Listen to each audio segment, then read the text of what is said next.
Hey everybody, I'm JimClassic and you are watching Geekin. And for today's video, I would like to talk about the Transformers Legacy Evolution Deluxe Class Beachcomber. Now, Beachcomber here, is Legacy Evolution. We're in Age of the Primes now.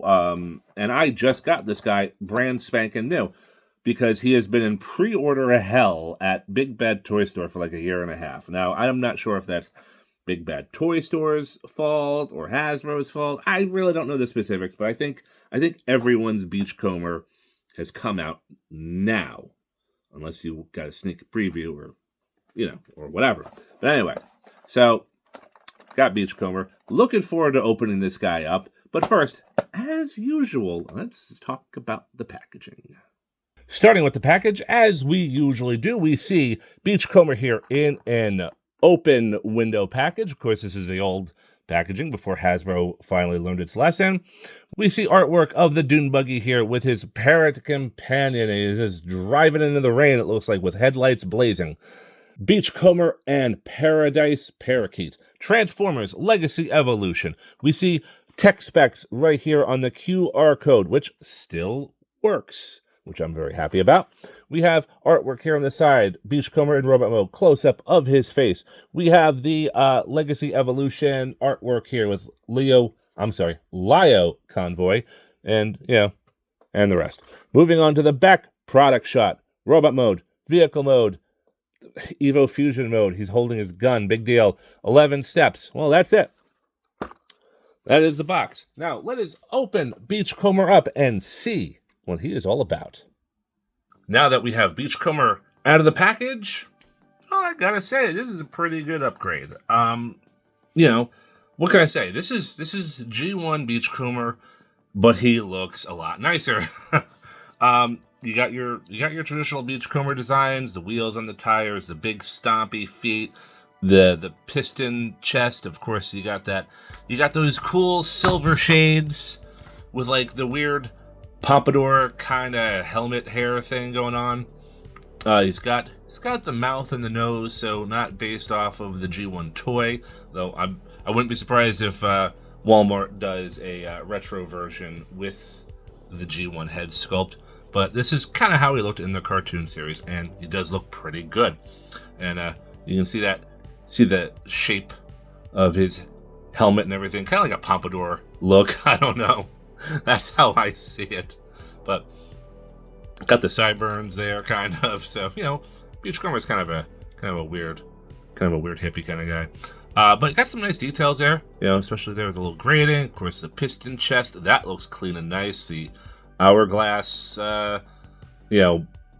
colorful not decals, but the colorful tampagraphs and stuff.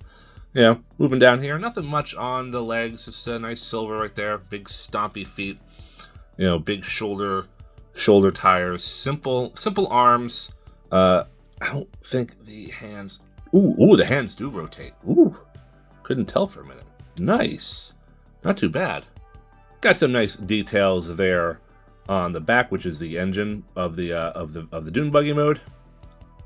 And of course, getting into articulation, he does have a ball-jointed head. Can't really look up and down too much, but the side to side I think is a little bit more prominent. Can fully rotate, but you have to keep the head straight up.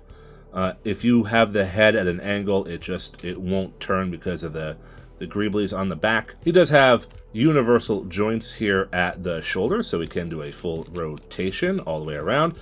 He's got a bicep swivel right there. More than 90-degree bend at the elbow. He does have a wrist swivel, regardless of the guard here around the arm. But as long as he's got the gun in his hand, it does make things a lot easier. Waist rotation, but due to the roll bar here, it does get stuck at first. As you can see, the piece slid up. Slide that back down. See, it won't rotate if the roll bar is in the way. So either move the roll bar out of the way or kind of lift it up a little bit. So, the waist rotation does have some limitations, but the workaround is not exactly difficult. Universal joint here at the hips, can kick up that far, can kick back that far. Nice little Super Mario jump right there. 90-degree bend at the knee. Oh, I forgot to mention the thigh swivel. Thigh swivel right there. This is a tight knee joint right here. These knees are tighter than they probably should be. So I don't know if that's a warning sign for the future, but... And he does have a really good ankle pivot. He's got some weird heels, though. Look at this. Look at those heels. I mean, that is the seat and the roll bar. So it kind of, like, they are back all the way, but it does kind of, I feel like it puts him at a little bit of an angle. See how he fell forward like that? And look, the size of these feet, he shouldn't fall over like that.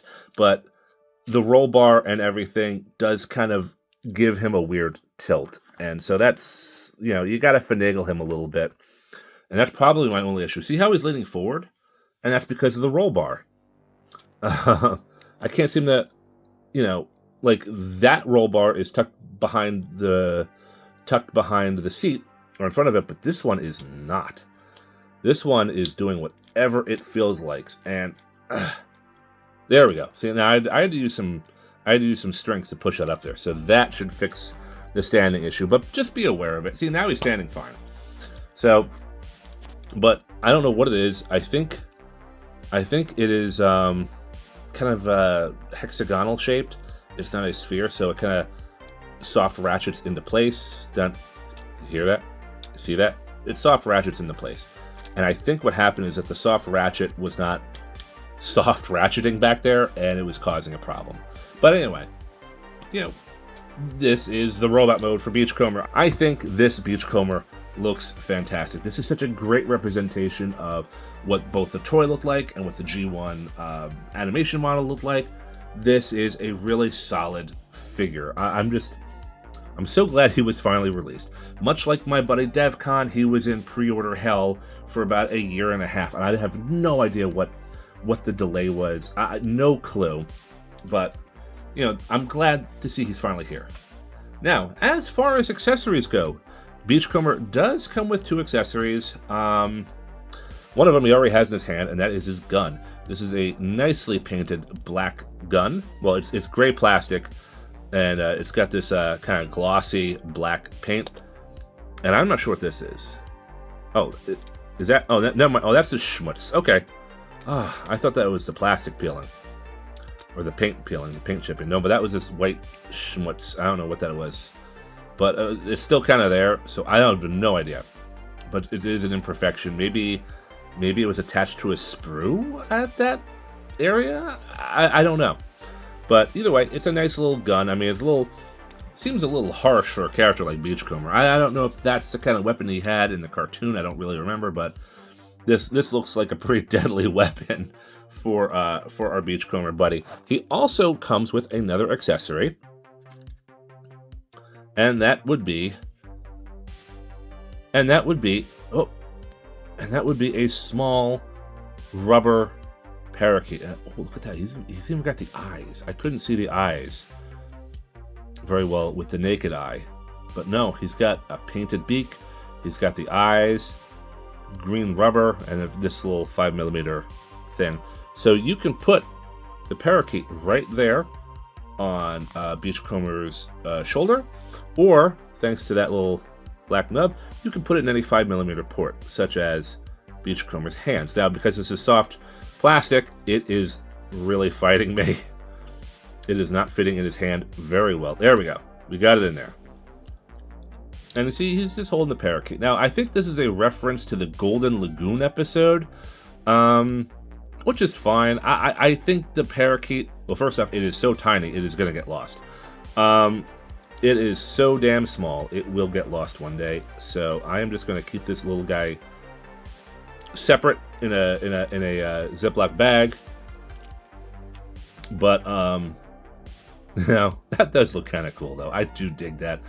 Personally, I think it would have been nicer had the parakeet been flying with the wings open, or maybe, you know, since it's so small, give us 2.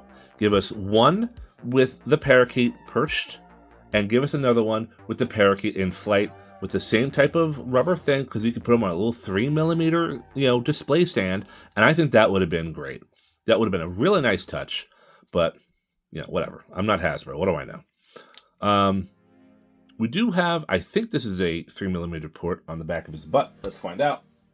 Just gonna plug that in. Oh, not really. This is not a 3mm port. Unfortunate. This would have been a great place for it, but nope. So this figure is not display stand ready. As I've said a couple times before, I think Hasbro is phasing that out, which is disappointing, but whatever. Anyway, we'll put the parakeet there for right now.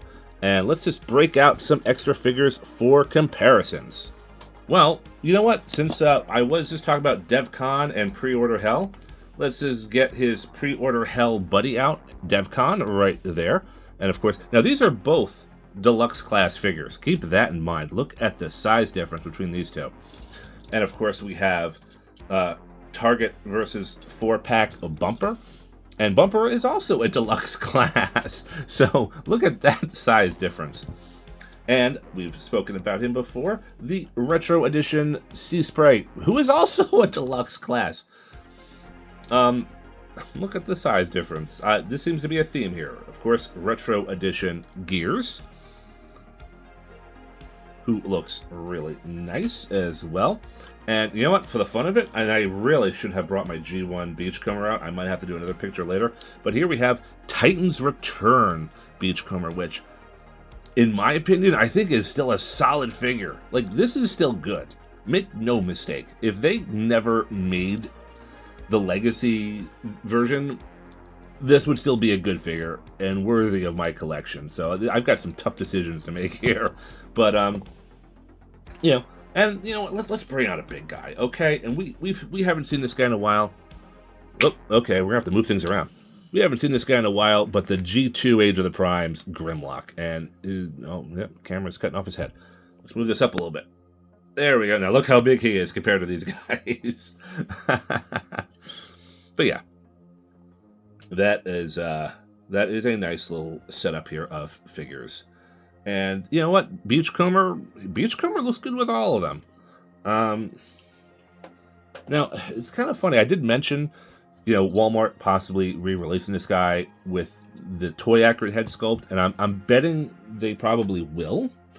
But at the same time, it's like, you know, what are Beachcomber's repaint options? Because I don't think he had any repaints in the old toy line, with the exception of, you know, the green G2 version, which I also would not complain if there was a G2 green version of this guy. So we're going to just single out Beachcomber here, because we're going to compare him to the Titan's Return Beachcomber, the G1 Beachcomber, and just for the heck of it, the G2 green Beachcomber. And, you know, I gotta say, I like him. I've always liked Beachcomber. Me, I don't know if he's one of my favorite G1 toys, but I really do like. Maybe he is. Yeah, he might count among one of my favorite G1 toys. So comparing all of these Beachcombers together, you know, you definitely see a legacy going on. A legacy of evolution, I suppose you could say. Oh, so that's why they came up with it. Anyway, these all look great. Let us move on to transformation. Now, transformation is not exactly a complicated affair here. This is Beachcomber we're talking about, okay? But we are going to have to straighten things out a little bit. We want the roll bar out of the way, because we are going to pull this guy apart. Not really, but we're going to push up the waist like so. Okay? Now, what we're going to do is get the roll bar of the feet out. Again, soft ratchets out. Get the rest of the heels out. This also soft ratchets out. And open up the leg fillers. And I guess we can just tab everything together there right now. And we're going to collapse the legs together. Come on. Come on. There we go. I'm going to collapse the legs in like so. Make sure the legs, or I should say the seats, are pushed in. The roll bars are locked in. Okay, everything's good. Close up the fillers here. Now, the arms. Little tabs there at the biceps. Little slots there. So that is going to tab in like so.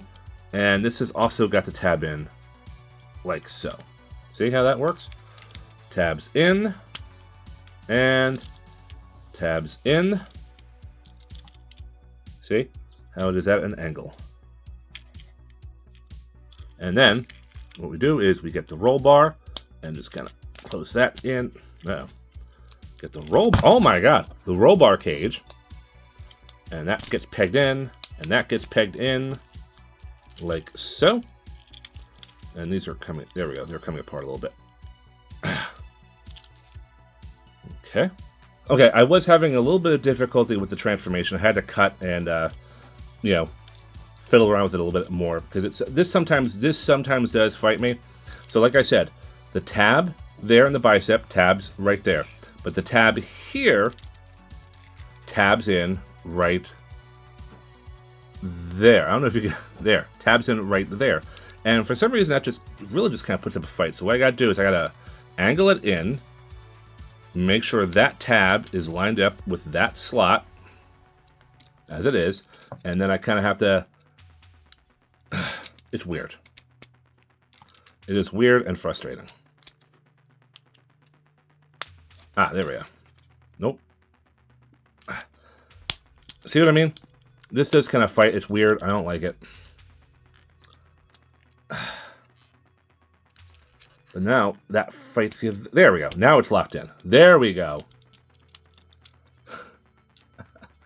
I don't know what I'm doing wrong with that. But that is a tight fit. And I kind of... It is a tight fit. Now, we're not done yet. We get the gun. A little 5mm peg right there. Put it right there in the front. And also got to make sure it tabs in down there at the bottom with these tabs. We want to lock this thing into place. And we have the vehicle mode right here. And this is a nice little dune buggy, you know? I guess what separates him from other Autobots is that he's a dune buggy. I think it's only him and like maybe Sandstorm. I'm not even sure if Sandstorm really counts because he's so damn huge. But, you know, we got a nice little dune buggy here. I mean, you got the cool engine detail in the back. Those look like 5mm ports, but they really aren't. Not really. Never mind, I guess they kind of are. Huh. But they're very shallow 5mm points. But, you know, got the seat detail right there. Nice roll bar, a little, the grading step, you know, footstep area. We can put the bird. Put the bird right here. My fingers are so damn huge. We can put the bird right there. There we go. Right there. Not that a bird would want to hang out by an engine. I'm pretty sure the roar of the engine would probably terrify it. It would fly off. But, you know, we got a cool little dune buggy. Nice pinned wheels. This thing rolls really well. Yeah, look at them go. And, I mean, that's really all there is to say. This is a cool dune buggy mode. Well, let's get on to comparisons. And let's do some more vehicle comparisons. Here we have DevCon in his spaceship mode. We have Bumper in his mini car mode. We got Sea Spray in his hovercraft mode. Gears in his truck mode. And, oh, there we go. Gears in his truck mode. And we have Titan's Return Beachcomber in his buggy mode. And again,